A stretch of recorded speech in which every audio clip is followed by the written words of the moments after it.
Imagine living next door to an 81-year-old woman. Okay, I'm picturing it.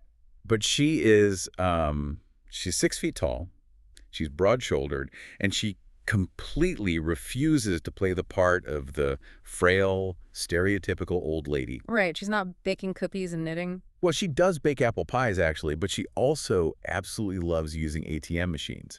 And this is entirely because she despises making small talk with bank managers. That is amazing. Yeah, she has zero patience for her neighbor's yapping chihuahua.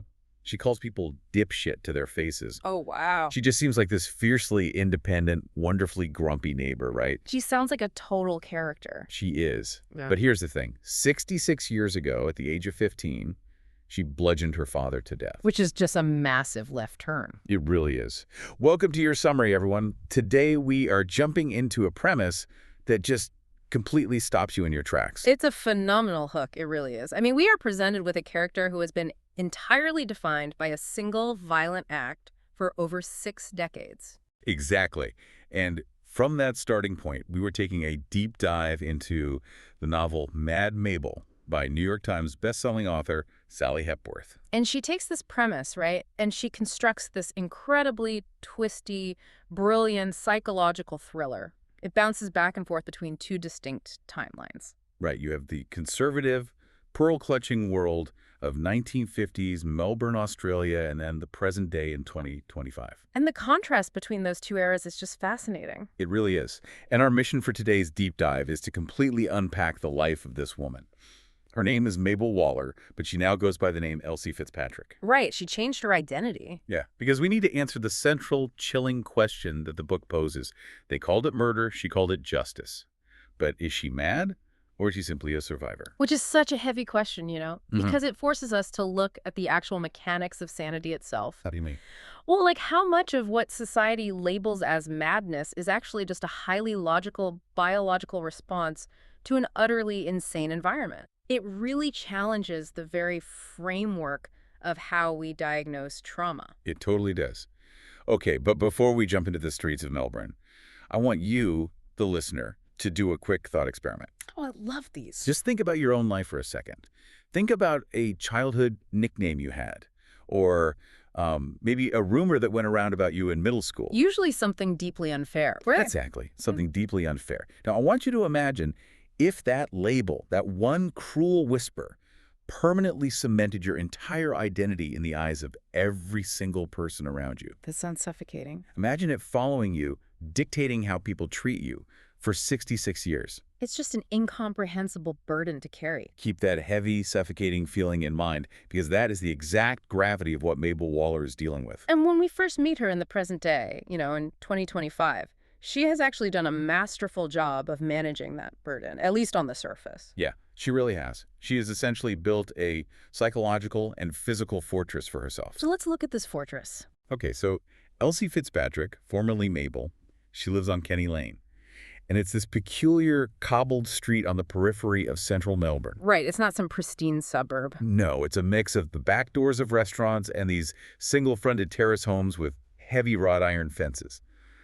And Elsie is a force of nature. Like you mentioned, she's 6 feet tall. Yeah, and she specifically says in the text that she has seen hairless mole rats more attractive than herself. Which is such a funny, self-deprecating line. She has reddish-gray hair, and she fiercely guards her space. And what's fascinating here is her active rejection of the elderly woman trope.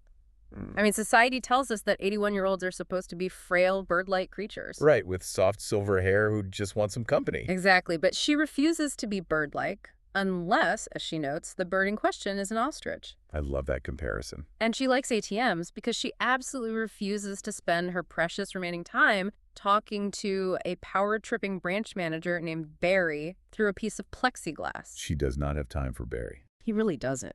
She is fiercely guarding her independence, but more importantly, she is guarding her boundaries. She has totally curated her isolation. And her boundaries on Kenny Lane are drawn with a thick black marker.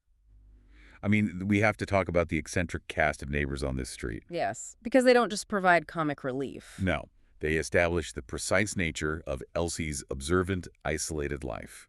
So directly opposite her is Peter the Greek, or Pete. Pete is great. He is 66. He plays a board game called Tavley on his porch.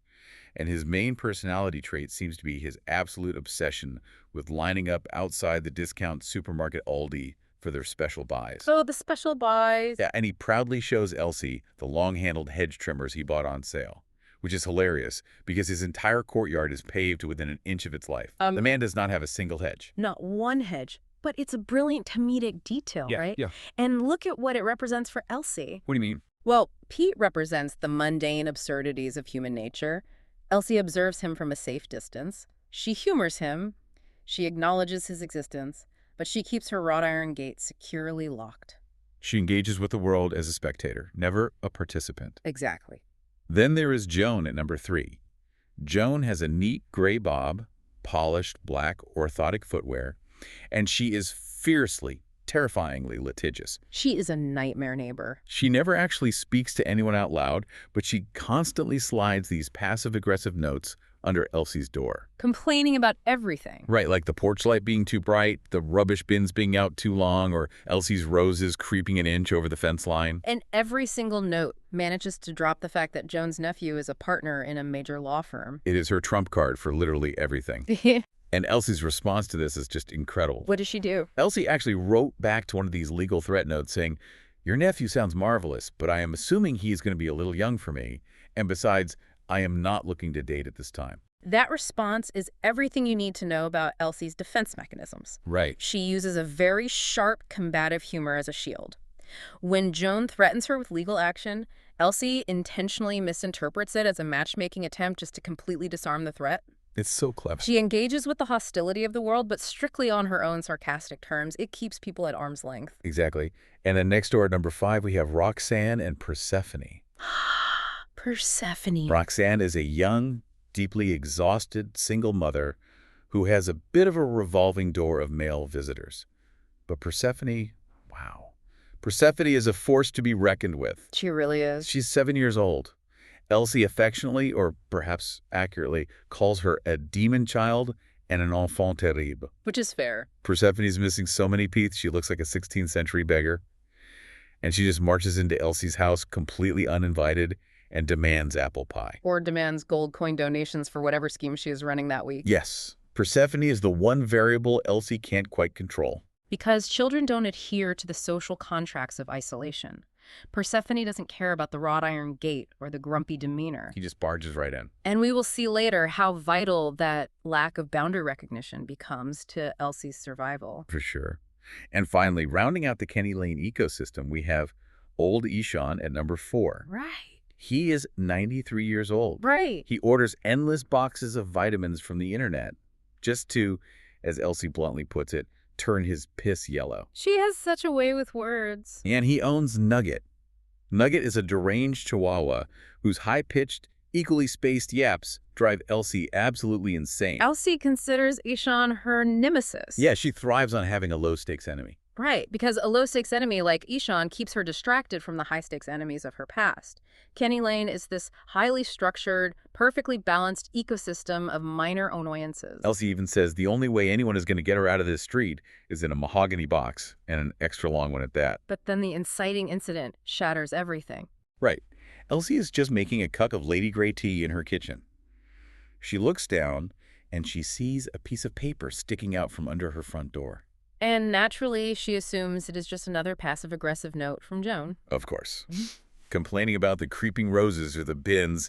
So she bends down, puts her glasses on, and she realizes it isn't a note from Joan. No, it's not. It is a photocopy of a very old newspaper article.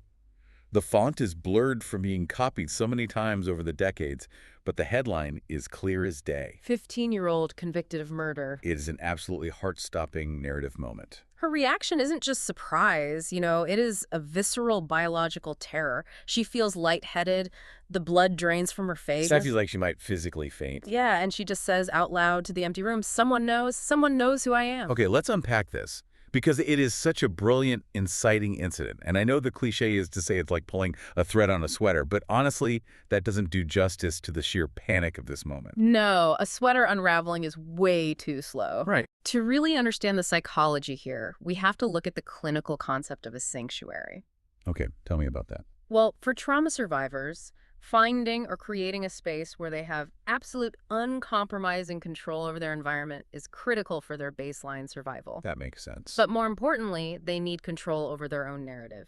Kenny Lane is Elsie's sanctuary. It is the only place in her entire life where she has ever dictated exactly who she is. Because to the people on this street, she isn't a murderer, she isn't a monster. Exactly. She is just the tall, grumpy lady who bakes pies. So the violation of the sanctuary, someone intentionally slipping that specific note under her door, isn't just a threat of public exposure. Way deeper than that. It forces a violent, high-speed collision between her present, safe identity as Elsie and her deeply traumatized past identity as Mabel. The past isn't just knocking, it has literally bypassed the locks and entered her safe room. And that collision is exactly what drives the entire story forward. And to truly understand why that single blurry piece of paper is so utterly terrifying to a tough 81-year-old woman who routinely verbally spars with everyone she meets, we have to look through her eyes. We have to travel back to the 1950s. We have to leave the cobbled safety of Kenny Lane and go back to a wealthy, sprawling estate called Rose Hill, where the nightmare of Mad Mabel actually began. Exactly. Because you aren't just born a monster, you are systematically made into one. And the 1950s timeline of this book is an absolute masterclass in the psychological making of a monster. So let's step into the 1950s. All right, so Mabel Waller is born in 1944. Her parents, Elliot and Mary, are incredibly wealthy. They live at Rose Hill, which is this massive, imposing Edwardian mansion. It sounds beautiful on paper. Right. It has a sweeping veranda, dark mahogany paneled drawing rooms, rolling lawns, and a full-time groundsman. Very fancy. They throw these lavish, smoky, jazz-filled dinner parties with the local elite. On paper, to the outside world, it is the golden aspirational facade of Australian high society. But the moment the dinner guests leave and the heavy mahogany doors close, the structural rot of the family is profound. It is a deeply, irreparably broken home. Mary, the mother, is a severe alcoholic.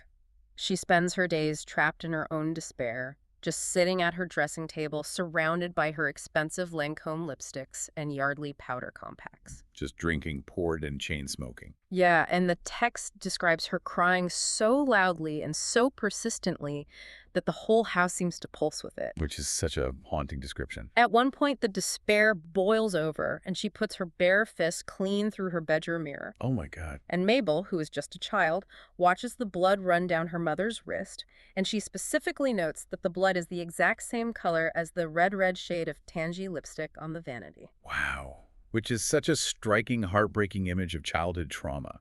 I mean, associating your mother's arterial blood with her makeup. It really burns into your brain. And the father, Elliot. I mean, there are almost no words in the English language for how cold and systematically cruel this man is. He's the worst kind of villain because he hides it so well. Right. He's impeccably dressed, handsome, charming to the community, but his emotional baseline at home is absolute zero. Yeah. Especially toward his daughter, Mabel. And the local community knows something is fundamentally wrong at Rose Hill, but instead of holding the wealthy adults accountable, they project the entire dysfunction onto the child. Which leads us to the heartbreaking origin of the nickname itself. The St. Mary's Church scene. Yes. So Mabel is 6 years old. It is a sweltering Sunday morning outside St. Mary's Church. The adults are all standing around gossiping in their Sunday best, and Mabel is just quietly clinging to her mother's legs. Mm-hmm. Suddenly, a little boy from the congregation points a chubby finger directly at her and announces loudly, "You're Mad Mabel." And Mabel's internal monologue here is devastating. She is confused, but she notes that she has always inherently known this was her nickname. Right, in the same way you just know you have blue eyes or brown hair. Exactly. It was a fact of her existence that hovered in the air around her. But what makes the scene so tragic isn't the boy's cruelty, it's Mary's reaction. Yes. Mary is shocked. She asks the little boy why he would call her daughter that, and the boy simply shrugs and says, "Everyone does." And on the walk home, Mary looks at Mabel and asks if even her friends at school call her that. And 6-year-old Mabel has to look up at her mother and admit that she doesn't have any friends. That broke my heart. Mine too. Mary didn't even realize. She was so utterly absorbed in her own alcohol-fueled misery and so distracted by tracking her husband's constant infidelities that she had no idea her own 6-year-old daughter was universally despised by the entire town. And completely isolated. It is parental neglect in its purest, most distilled form. Truly. But the neglect is just the top layer of the sediment. The true foundation of Mabel's trauma. The reason the town calls her mad and the reason her father looks at her with such disdain is rooted in a very dark family secret. The secret of the sister. Right, because Mabel eventually discovers that she isn't an only child. Right. She actually had a baby sister named Kitty. Kitty died of polio when she was 1 year old and Mabel was 3. And the way Mabel finds this out is horrific. She doesn't get sat down by loving parents to discuss her sibling. No. She overhears a woman at one of her parents' lavish dinner parties say casually to her father, "I expect you regret what happened to Kitty." Just dropping that at a dinner party. And over time, Mabel slowly pieces together the terrifying truth of her own history. What happened? Well, during the height of the polio epidemic, Mabel contracted the virus first. The strict medical protocol of the time was to immediately isolate the sick child to prevent the spread to the rest of the household. All right, quarantine. So they put 3-year-old Mabel out on the enclosed patio with some picture books and locked the door. But somehow, inexplicably, the patio door got unlocked. Oh, no. Baby Kitty crawled out, contracted the virus from Mabel, and died. Mabel, of course, recovered. And here is where Elliot's monstrous nature fully reveals itself. He doesn't just mourn his baby. He actively implies and outright tells people in their social circle that 3-year-old Mabel intentionally unlocked the door. That she deliberately infected her baby sister because she was jealous of the attention Kitty was getting. He tells people that Kitty was pretty as a picture, which is a phrase he normally reserves for his beautiful wife, deeply implying that Mabel is plain, unwanted, and resentful. He literally blames a toddler for the transmission of a global infectious disease. He does. Wait, sorry, just to jump in here and push back on this. Is Elliot consciously doing this? It's a great question. I mean, is he just a grieving father who has completely lost his mind to sorrow and is lashing out at the nearest available target? Or is he demonstrating genuine sociopathic traits by scapegoating a literal toddler? Who wakes up and decides to frame a 3-year-old for murder, right? Exactly. That's the terrifying part. And what's fascinating here is that the psychological profile Sally Hepworth builds for Elliot aligns perfectly with a narcissistic family structure. How so? Well, in deeply toxic family dynamics, there is almost always an identified patient or a designated scapegoat. Look at the reality of the Rose Hill household. It is deeply dysfunctional. Very. Elliot is a chronic, remorseless philanderer. Mary is severely depressed and addicted to alcohol. Instead of addressing that massive, shameful dysfunction which would require Elliot to take accountability for destroying his marriage, Elliot subconsciously and consciously projects all the family's rot onto the child. So Mabel becomes the designated container for all of Elliot's guilt, shame, and cruelty. Exactly. If Mabel is the evil, jealous child who killed her own sister, then Elliot isn't a terrible husband and a neglectful father. He is just a tragic, grieving victim. Wow. He sacrifices his own daughter's sanity and reputation to protect his fragile ego. And the grand tragedy of the 1950s setting is that because he is a wealthy, powerful, handsome man, the entire town eagerly adopts his narrative without question. It is sickening. And this systemic scapegoating culminates in the absolute breaking point for Mabel's mother. This hospital scene. Yes. We fast forward a bit to when Mabel is older, and she is in the hospital recovering from a minor injury. Mary comes to visit her, and Mary is completely unraveled. She's at the end of her rope. The text notes she smells heavily of port wine and Chanel No. 5, and her stockings are laddered. She sits by Mabel's hospital bed and drops a bomb. She tells Mabel that Elliot is moving to London, and he is not going alone. Right. He is moving with Susan McGinty. Susan is a woman that Mary had previously caught Elliot having sex with in the hallway of their own home. Mary is pushed to the absolute brink of human endurance.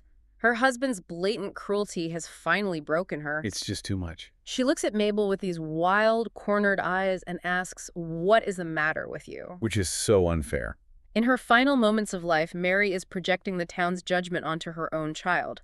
She can't face her husband's betrayal, so she lashes out at the scapegoat one last time.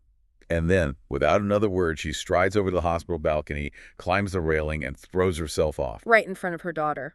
She jumps to her death right in front of her daughter's eyes. It is a staggering, unfathomable trauma. And you would think, surely this is the moment the father steps up. Yeah. But no. When Elliot comes to the hospital days later to officially deliver the news to Mabel, He doesn't hug her. He doesn't come for her at all. He interrogates her. He asks what she and Mary were talking about right before Mary jumped. He categorically refuses to take an ounce of responsibility for the fact that his blatant affairs drove his wife to suicide. Instead, he looks at Mabel with deep suspicion, as if her madness somehow caused Mary to jump. And this is the turning point for Mabel. Yeah. When your community, your mother, and your own father decide you are a monster, you eventually stop trying to prove them wrong. Exactly. If the entire world is utterly determined to cast you as the villain, eventually the psychological exhaustion takes over, and you just put on the mask they handed you. Which leads us directly into the defining, violent moments of Mabel's teenage years. The snowballing of the scapegoat myth. So we fast forward a bit to Mabel as a teenager in the late 1950s. The town's hatred of her hasn't faded, it has metastasized. And it all boils over on a local holiday bonfire day. Right. Mabel is walking alone down to the beach, and she runs into a group of local kids. And Billy Harris, who is this quintessential, handsome, arrogant town bully, he decides he wants to publicly humiliate her for the entertainment of his friends. He taunts her about her dead sister. He gets right in her face and says, "No one else would look at you twice, baby killer. Yeah. We all know what you did to your baby sister." It is the ultimate violation. The deeply guarded, traumatic family secret has been casually weaponized by the neighborhood kids. Just awful. But notice Mabel's reaction here because it is crucial.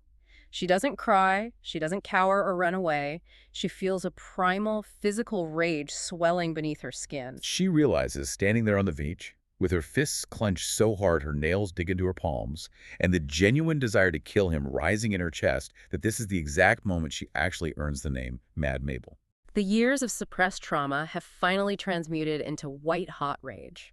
It is a terrifying shift, but honestly, it makes complete sense. I mean, if you poke a bear with a sharp stick every single day of its life, you can't act surprised when it finally roars. That's a great way to put it. But the real tragedy is how this town's confirmation bias takes that internalized rage and uses it to completely ruin her life.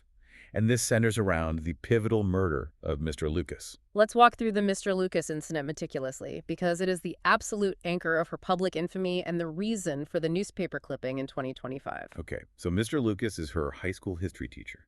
He is young, he is kind to her, and most importantly, he tells her she isn't a monster. And for a lonely, emotionally starved teenager, that basic human decency feels like profound, life-altering love.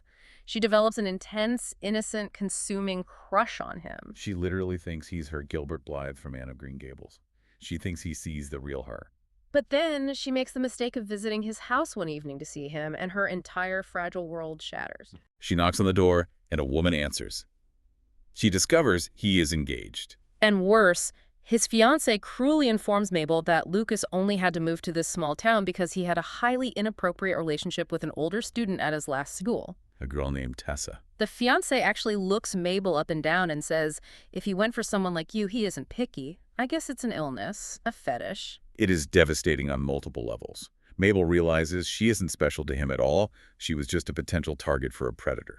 The one person she trusted, the one person who made her feel human, was just grooming her. The betrayal is absolute. She walks numbly away from the house, past his canary yellow Datsun parked in the driveway, and in a fit of pure, helpless, blinding teenage anger and heartbreak, she takes a sharp metal compass out of her school bag and violently stabs his car tire, puncturing it. She hears the air hiss out into the night and she runs all the way home. A completely harmless, petty act of vandalism by a heartbroken, humiliated kid. But here is the massive twist of fate that seals her doom. Later that exact night, Mr. Lucas goes out to his driveway to change that flat tire. And while he is under the car, the jack slips, or more accurately, is violently pushed, and the heavy Datsun crushes him to death. And instantly, before any investigation even really begins, the entire town points the finger directly at Mabel Waller. Here's where it gets really interesting. It is like a horrifying game of societal telephone, but instead of whispering words, they're passing around blame. The logic goes like this. Mabel was seen near his house. Mabel was obsessed with him. Therefore, Mad Mabel must have kicked the jack and intentionally crushed him. Once the label of murderer is stuck to her because of the baby sister rumor, confirmation bias takes over the collective consciousness of the whole town. Every single action she takes, every look she gives, is viewed entirely through the lens of predetermined guilt. But here's the most damning part of the town's psychology. Even when the real killer comes forward, the town refuses to budge.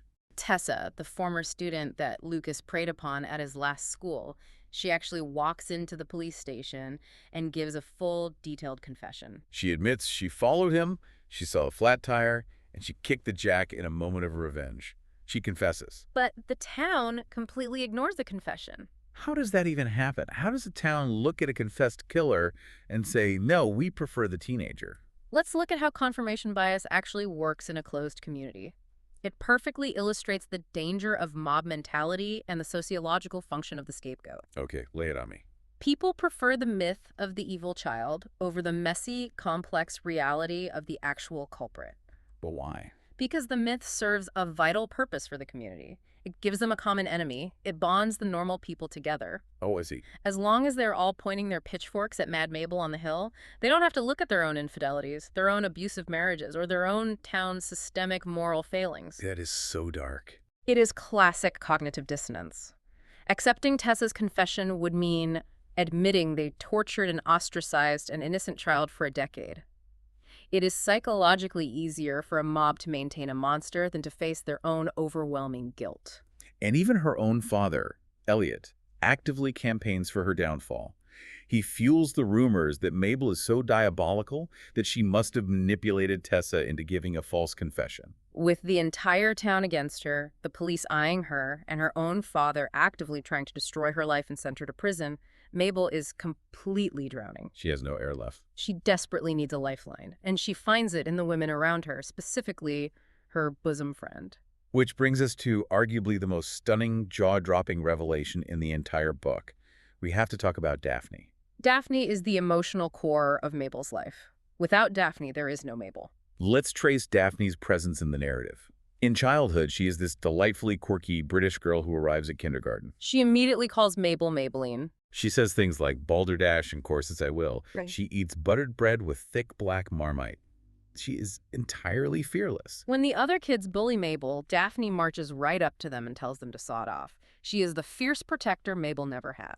And then, in the present day, in 2025, Daphne is still there. She is an 80-something-year-old woman living with Elsie in the house on Kenny Lane. She wears a bright magenta t-shirt with a bedazzled Eiffel Tower on it. She wears thick magenta glasses. She drinks Lady Grey tea and constantly encourages Elsie's bad behavior, laughing out loud at the passive-aggressive notes from Joan. Elsie explicitly states in her internal monologue that Daphne is the thick, solid magenta line running through the jagged, chaotic graph of her life. She is the ultimate ride-or-die platonic soulmate, and Hepworth builds this relationship so beautifully with such rich dialogue and history that the reader is entirely invested in their banter and their lifelong, unbreakable bond. But then the real world intrudes on Kenny Lane.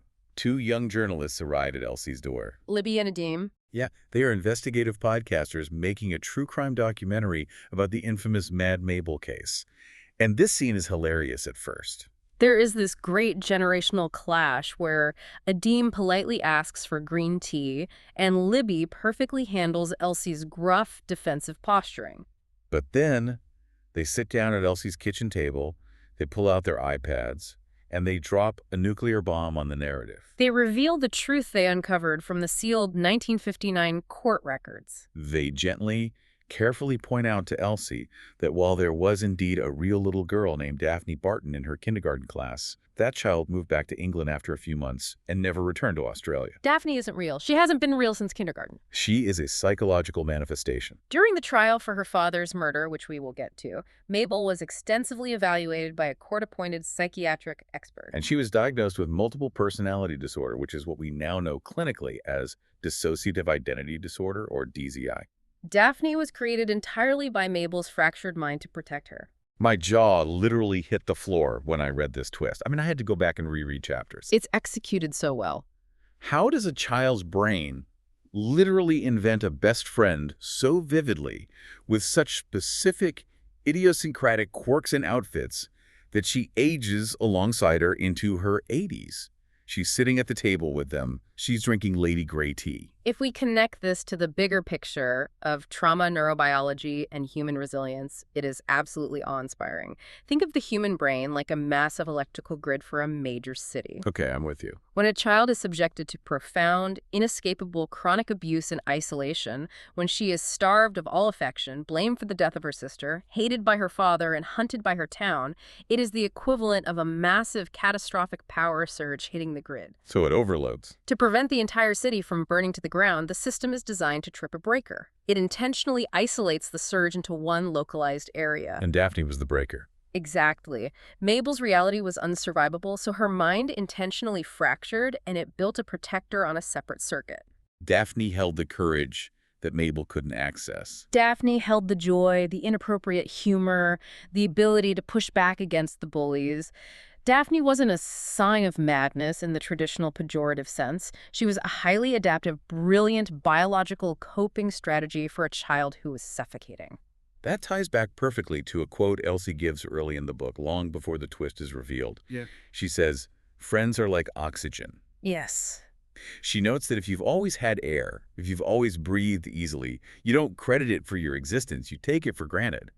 But she spent her entire childhood gasping for breath. Her brain literally manufactured oxygen for her in the form of Daphne. It is profoundly moving, and when the journalists Libby and Nadim gently ask Elsie if Daphne was just an imaginary friend, Elsie's response is incredibly poignant. What does she say? She says, when that's the only kind of friend you have, you don't need to make such a disclaimer, even to yourself. She honors the reality of what Daphne provided, regardless of her physical existence. But Daphne wasn't the only woman who tried to save Mabel. While Daphne protected her mind from the inside, there were real-life heroes in the 1950s timeline trying to protect her from the outside. Because to understand the book's violent climax, we have to talk about Cess and Ness. The physical sanctuary of Cess and Ness. These two women provide a striking, vital contrast to the suffocating patriarchal toxicity of the 1950s town. So Cess is Mary's sister, making her Mabel's aunt. And Ness is Cess's bosom friend and life partner. They live together, and they are unapologetically progressive, fiercely independent, unmarried women. They drink strong martinis, they passionately debate politics, and they openly reject the societal expectation of marriage, viewing it as a trap where women are expected to provide free domestic labor. They are magnificent characters. When Mary dies, Cess immediately steps in as Mabel's legal guardian and brings her into their home. And for the very first time in her entire life, Mabel experiences genuine unconditional love, intellectual stimulation, and physical safety. Ness brings her stacks of books, noticing for the first time how incredibly smart Mabel actually is. Cess feeds her warm meals and fiercely, loudly defends her against the vicious town gossip. Mabel actually sneaks out of bed just to eavesdrop on them drinking martinis in the living room, simply to absorb the ambient warmth of their banter. They are the only real family she has ever known. But as we established earlier with Kenny Lane, a sanctuary is only a sanctuary until the monster breaks down the door. And Elliot is the ultimate monster in this story. Which brings us to the breaking point, the bloody climax of the historical timeline. The ultimatum. Elliot returns to the Rose Hill estate with a briefcase full of legal papers. He coldly announces that he is legally seizing the massive estate from Cess, leaving her with nothing. But the financial ruin isn't the point. No. He cruelly announces that he is taking Mabel away from Cess and Ness. He is forcing Mabel to move to London to live with him and his new fiancée, Susan. The exact same woman he cheated on Mary with. The affair that drove Mary to jump off the balcony. It is a highly calculated, deeply sadistic move. He doesn't love Mabel. He doesn't even want her around. He simply wants to strip away the only sliver of happiness she has finally found. It is the ultimate assertion of narcissistic control. He needs to break her completely. And this leads to an incredibly intense, explosive confrontation in the drawing room. Cess physically stands between Elliot and Mabel. She fearlessly lists his abuses flawlessly. She calls him out for abandoning Mabel emotionally, for falsely blaming her for Kitty's death, for deliberately ruining her reputation in the town, for driving Mary to suicide, and for actively casting suspicion on his own daughter for Lucas's murder. Cess lays out the entire truth of his monstrosity. But Elliot retaliates in the most venomous, destructive way possible. He doesn't argue the facts. He just looks past Cess, locks eyes with Mabel, and looks at her with pure, unadulterated disgust. And he calls her Mad Mabel right to her face. With those two words, He completely validates every horrific thing the town has ever said about her. He confirms his absolute, unwavering hatred of his own daughter. And that is the exact moment the breaker completely fails. The surge overloads the system. I know earlier I used the pressure cooker analogy, but you know what it really is? It's just like a structural collapse. Yeah, that's better. You take a load-bearing pillar in a building, and you chip away at it with a sledgehammer every single day for 15 years. You cannot be shocked when the entire building finally comes crashing down on top of you. That is exactly it. Mabel snaps. The text describes the moment viscerally. She reaches out and grabs her mother's sturdy umbrella. A heavy umbrella with a sharp, pointed steel tip. And she beats her father to death with it. She brings it down again and again and again, long past the point of him stopping moving, until she is completely covered in his blood. The quote that defines this moment in her internal monologue is chilling. As she stands over his broken body, breathing heavily, she thinks, if I was Mad Mabel, it was the way he made me. Every ounce of madness in me had his name on it. It is a dark, tragic, and incredibly powerful reclamation of the label that destroyed her life. And what happens immediately after the murder is equally telling of the themes of the book. Cess doesn't scream. Cess doesn't run away in horror. Cess immediately grabs a decorative pillow, slides it under Elliot's bleeding head to stop the blood from staining the rug, and begins trying to clean up. Fully prepared to tamper with a major crime scene to protect Mabel. It proves her unwavering, fierce loyalty. She would do absolutely anything to protect this child. Which raises an incredibly important question, and we really need to debate this. It's the core question of the book's subtitle. They called it murder. She called it justice. How do we unpack the moral ambiguity here? Because, wait, legally, he wasn't physically attacking her with a weapon in that exact second. Right. So how do we ethically or legally justify calling a brutal, bludgeoning self-defense? Doesn't that set a dangerous precedent? This raises an important question indeed, and it is the philosophical crux of the novel. From a strictly legal, statutory standpoint, it is absolutely homicide. A 15-year-old girl took a weapon and bludgeoned an unarmed man to death. But psychologically and morally, the narrative frames it as the ultimate act of self-defense. Not physical self-defense against imminent bodily harm, but self-defense against total psychological annihilation. Elliot was a soul killer. He had systematically destroyed her mother, her reputation, and her mind, and he was actively trying to destroy the only safe home she had left. If he had taken her to London, she would not have survived it. Mabel killing him was the only possible way her psyche could avoid total erasure. And the legal system in 1959 sort of recognizes the complexity of this because of the DID diagnosis. Because Daphne emerged during the psychiatric evaluations as a clear defense mechanism against profound trauma, Mabel isn't sent to a traditional prison. She is sent to a psychiatric facility for 5 years. But here is the bridge we have to cross. How does she get from there to Kenny Lane? Exactly. How does that traumatized, blood-soaked 15-year-old girl in a 1950s asylum become the fiercely protective, pie-baking, sharp-tongued 81-year-old Elsie we meet in 2025? How did she actually win in the end? That is the beauty and the immense satisfaction of the 2025 resolution. Hepworth refuses to leave us in the tragedy. She meticulously shows us the triumph of survival and the vindication of the truth. Let's bring the listener all the way back to the present day on Kenny Lane. First off, we have to clear up the mystery of the dead neighbor. Remember old Aishan with the yapping chihuahua? It turns out his death was a total red herring. The poor 93-year-old man simply died of a stroke, natural causes. Elsie didn't kill him. But the media circus that descended on Kenny Lane because of the investigation actually became the catalyst for Mabel's ultimate vindication. Libby and Nadim finished their documentary, and they titled it Magnificent Mabel. They lay out the undeniable truth of Elliot's systemic abuse and the town's horrific, unfounded scapegoating. And the release of the documentary causes public opinion to completely seismically shift.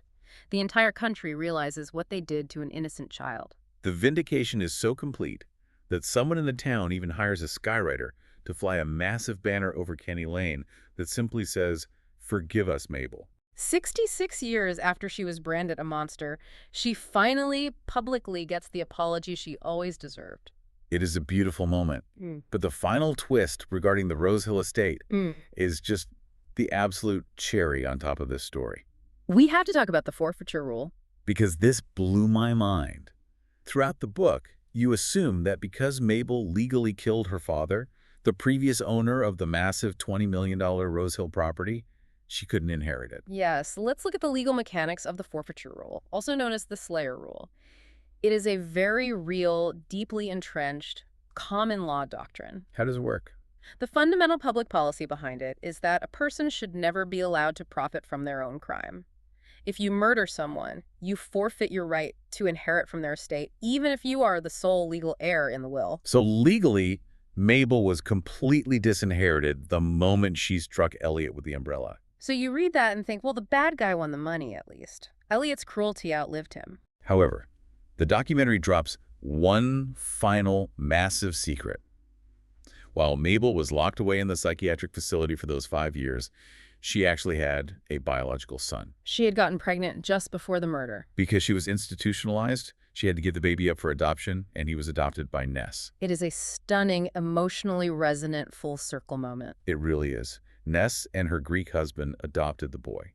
He grew up deeply loved, incredibly safe, and entirely removed from the generational toxicity of the Waller family. And here is the legal loophole. Because he is Mabel's biological descendant, but he himself did not commit any crime against Elliot, the forfeiture rule does not apply to him. He legally inherits the entire $20 million Rose Hill estate. It is a brilliant legal maneuver by Hepworth, but more importantly, it perfectly cements the book's overarching theme of motherhood and what constitutes a family. The novel radically and beautifully redefines what family actually means. We see the absolute destructive toxicity of biological ties through Elliot, who actively destroys his own biological child to save himself.